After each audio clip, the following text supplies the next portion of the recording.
People versus Ramos, GR number 229845. Crime, illegal possession of firearms and ammunition. Law RA 10591, Comprehensive Firearms and Ammunition Regulation Act. Facts, noong 2016 may checkpoint ang mga pulis sa Cotabato City. Doon nila na-intercept si Ramos noong chinek yung sinasakyan niya. Nakita ng mga pulis yung isang 45 caliber pistol at mga bala. Ang problema, walang lisensya si Ramos para sa baril. Walang permit to carry outside residence.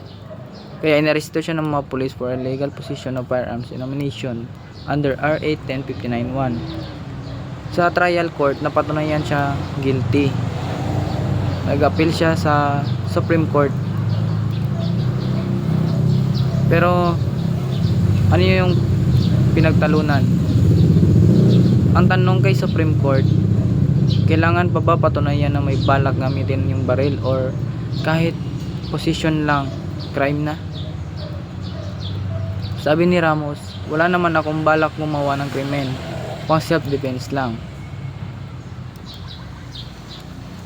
Sabi sa SC, sa ilalim ng RA 1091 Section 28, ang elements lang ng illegal possession ay may possession ka ng firearms o ammo, wala kang license or authority galing sa PNP. Hindi na kailangan patunayan yung intent to use or intent to commit crime.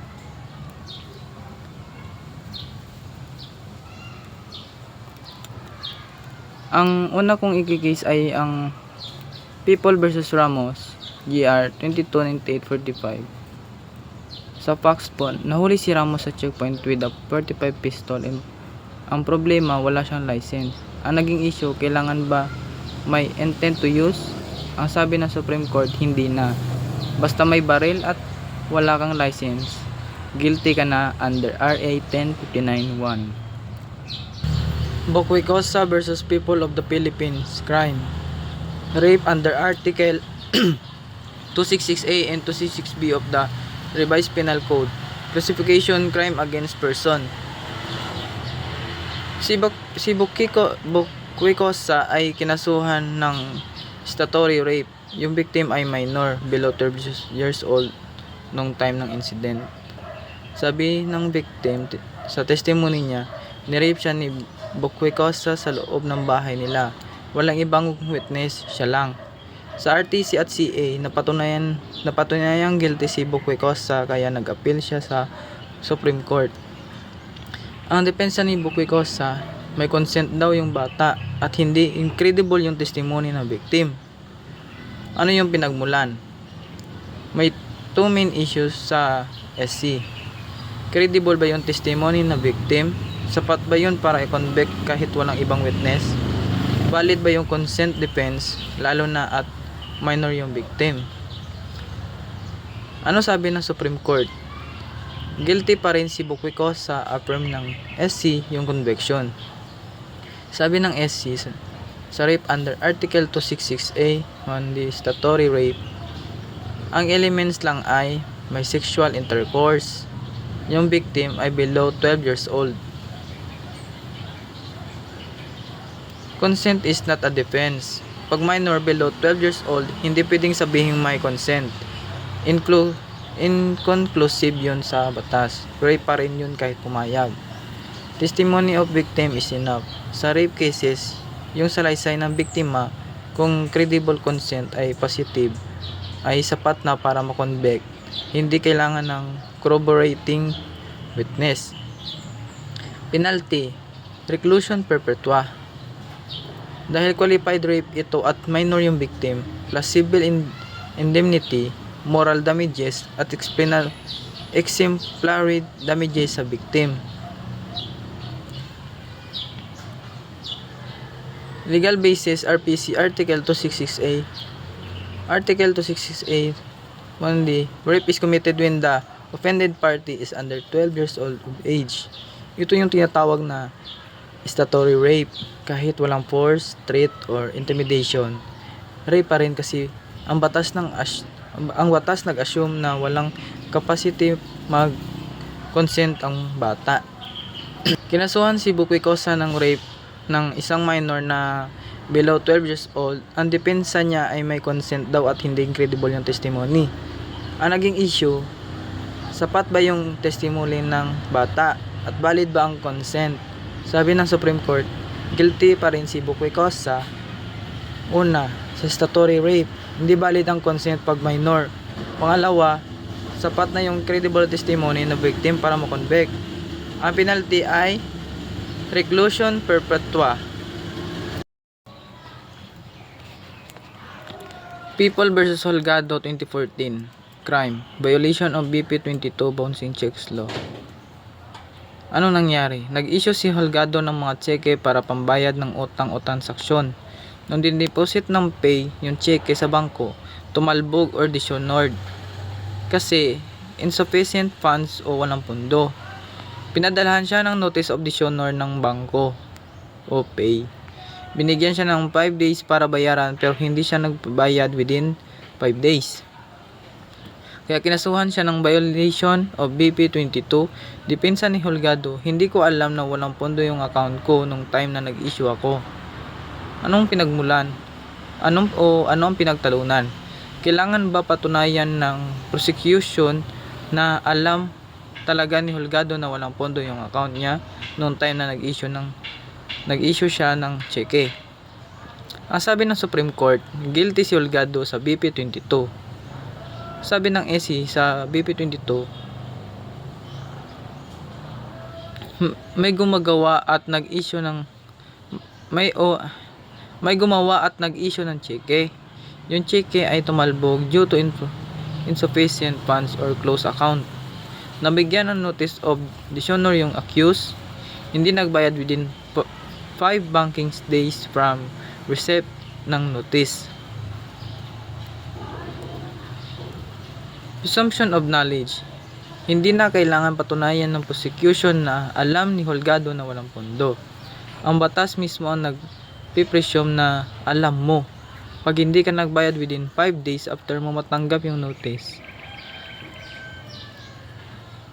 Kasi responsibility ng nag-issue ng cheque na siguraduhin may pondo. Pag hindi ka nagbayad after ma-notify, ibig sabihin tinatago mo na talaga. Ang magiging penalty, fine or imprisonment of 30 days to 1 year or both.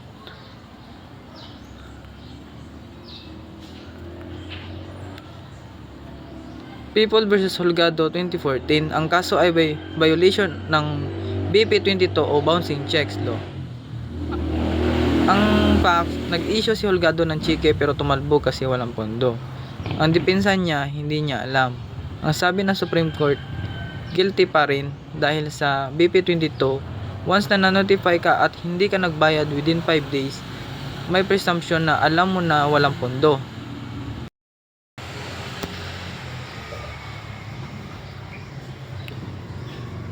Stasio vs. Stasio. Petition for declaration of nullity of marriage. Law Family Code Article 36, Psychological Incapacity. Nagfile si Mr. Stasio ng petition sa RTC para ipawalang bisa yung kasal nila Mrs. Stasio. Ang reason niya, psychologically incapacitated daw yung asawa niya nung time na nagpakasal sila. Sabi niya, nung mag-asawa na sila, napansin niya na hindi marunong mag-budget at mag-asikaso ng bahay. Walang pakialam sa mga anak at sa pamilya. Madalas magsinungaling at hindi responsable. Kaya sabi niya, hindi kayang gampanan ni Mrs. Stasio yung essential marital obligation.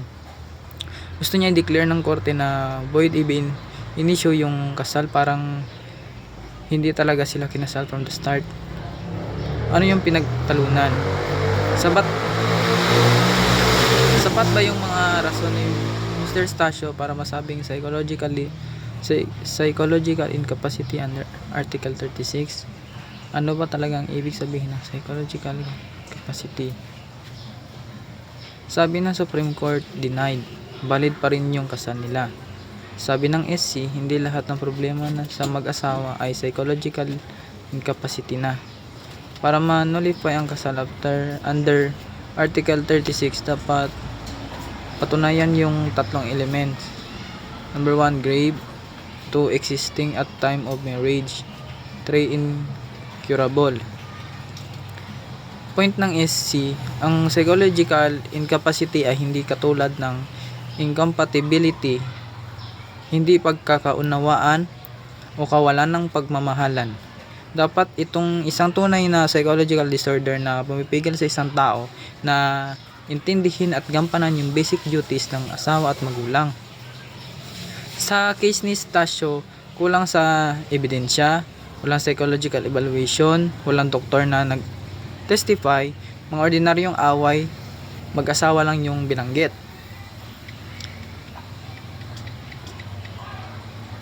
Legal basis, Article 36 Family Code. Article 36, a marriage contracted by any party who at the time of the celebration was psychologically incapacitated to comply with the essential marital obligation of marriage shall likewise be void even if such capacity becomes manifest only after its solemnization.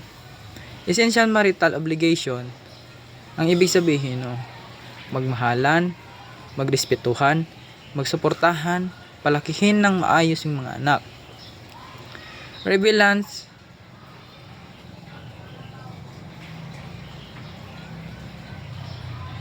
Stasio versus Stasio, family locus, ito tungkol sa nullity of marriage. Dahil sa psychological incapacity, ang sabi ni Mr. Stasio, hindi responsible yung asawa niya, kaya gusto niyang ipa-nullify. Pero sabi ng Supreme Court, hindi sapat yun para maging psychological incapacity. Dapat grave, nandun na yung kinasal at incurable, at dapat may proof galing sa psychologist.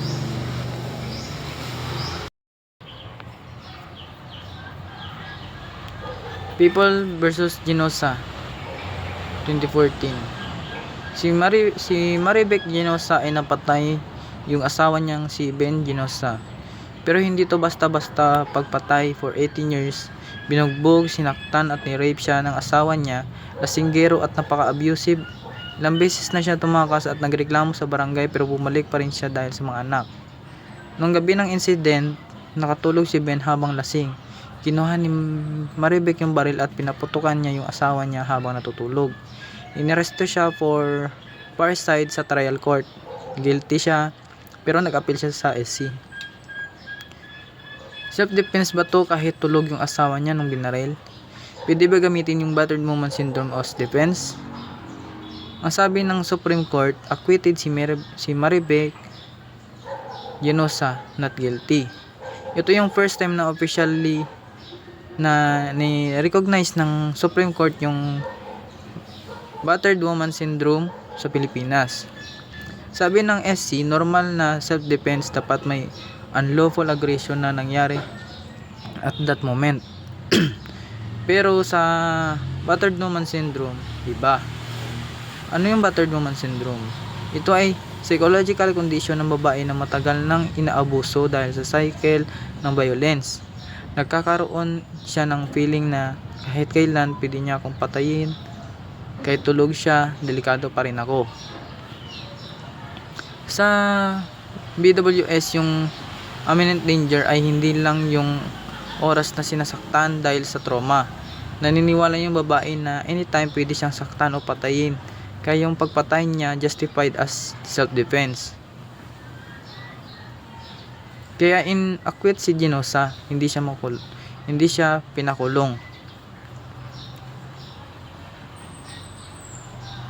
People versus Genosa 2014, ito ay landmark case tungkol sa battered woman syndrome. Sa facts, pinatay ni Maribek Genosa yung asawa niya na 18 years siyang inabuso. Ginawa niya ito habang tulog yung asawa. Ang naging issue, self-defense ba ito? Sabi ng Supreme Court, oo, dahil sa BWS. Kahit tulog yung abuser, naniniwala pa rin yung biktima na nasa panaginip siya, kaya inacquit si Genosa.